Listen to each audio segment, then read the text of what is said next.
Salut, dans cette vidéo, tu vas apprendre à dessiner avec de la perspective. Donc j'ai dessiné plusieurs formes simples. Alors, la perspective, on parle de relief. Pour donner du relief, il faut savoir où se situe la zone de luminosité.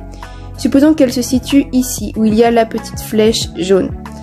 Ton ombre, elle va se placer à l'opposé, puisque c'est la face cachée de ta zone de brillance, donc de ta zone de lumière. Tu vas dessiner une petite ombre, donc là c'est un peu flou, mais tu dessines une petite ombre.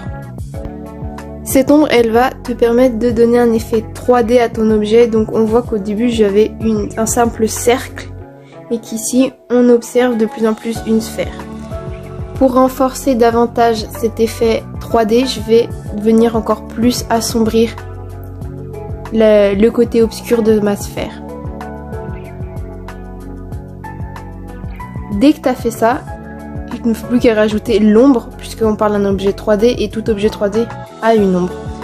Donc là, pareil, je regarde où se situe la lumière, donc la zone de brillance, et je fais mon ombre. En soi, la flèche, elle vient d'un peu plus derrière. C'est pour ça que mon nom, je l'ai placé ainsi. Ensuite, on va passer à une autre forme pour que tu comprennes bien. On a ici un triangle, et comme tu l'auras compris, un triangle 3D devient un cône. C'est pour ça que la base du triangle est un tout petit peu plus arrondie. Pareil, je vais repasser un petit peu sur mes traits et délimiter la zone de lumière, donc d'où vient la lumière. Ici, à la petite flèche rose cette fois. Je place mes zones d'ombre et comme la première fois, je viens colorier, donc foncer le côté obscur qui ne reçoit pas de lumière de mon objet, ici donc le cône. Donc là c'est en accéléré et pareil on n'oublie pas l'ombre de l'objet cette fois-ci que je réalise ici un peu sur la droite de mon cône en forme toujours de cône vu que l'ombre est le reflet de la partie obscure qu'on a faite. Donc c'est super. Ensuite pareil on va changer d'objet. J'espère que tu as bien tout compris. Maintenant, on va un objet un petit peu plus dur qui a du relief à l'intérieur. Et voilà, donc c'est le cylindre. C'est une forme géométrique que tu vas pas mal utiliser, surtout si tu fais du dessin de bâtiments ou de monuments pour des colonnes. Tout comme les premiers objets, je vais venir repasser. Et ici, je vais venir faire des traits à l'horizontale. C'est pour renforcer l'idée que c'est un cylindre. Je vais venir foncer la partie basse du cylindre, parce que on va imaginer que la lumière provient de derrière et d'en haut. Donc la petite flèche, je peux te la faire, mais je sais pas si elle va être si correcte que les premières. On n'oublie pas d'obscurcir également la partie interne du cylindre. Ça permet également de donner beaucoup plus de relief, d'effet 3D. Comme ceci. Je vais pareil t'accélérer le processus.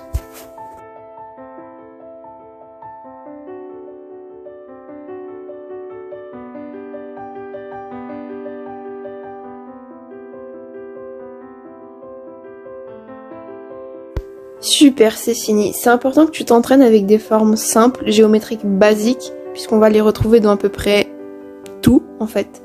Je ferai une vidéo sur délimiter les formes dans des objets. Bref, là, on va au troisième objet. Donc, c'est une forme qui rappelle les boîtes de conserve. Et je vais te montrer comment la rendre encore plus réelle. Donc là, on fait la même chose. Je vais redélimiter l'objet. En plus, la caméra est un peu floue pour que tu vois un peu mieux. Voilà. Ensuite, on va délimiter la zone d'ombre, donc à contraire à la zone de brillance, de luminosité. Mais ça, je pense que tu le sais. Là, je préfère faire une ombre un peu plus complexe qui prend... la forme est circulaire, donc forcément, tu auras les côtés un plus éloignés de ton œil que le centre. C'est pour ça qu'il est en ombre, en fait. Et pareil, on n'oublie pas l'intérieur de l'objet. Ici, je mets une ombre à gauche. Voilà, juste à gauche. Et puis tu vas me dire dans la vidéo, dans les commentaires où se trouve la zone de brillance. Donc celle-là est un petit peu plus compliquée. On passe ensuite à la dernière forme. Voici un pavé. C'est l'objet par excellence que tout le monde apprend à dessiner en 3D, que ce soit à l'école ou n'importe où d'ailleurs. Et voilà, je vais mettre une zone de brillance et la zone d'ombre. Je te mets tout ça en accéléré parce que je pense que tu as quand même compris le processus d'ombrage qui n'est pas compliqué. Allez, c'est parti.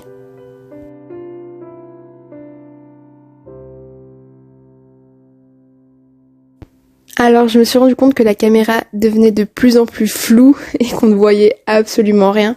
Du coup j'ai directement passé. Là il y a ma page en entier. Dis-moi en commentaire si cette vidéo t'a servi, si tu as besoin d'autres conseils.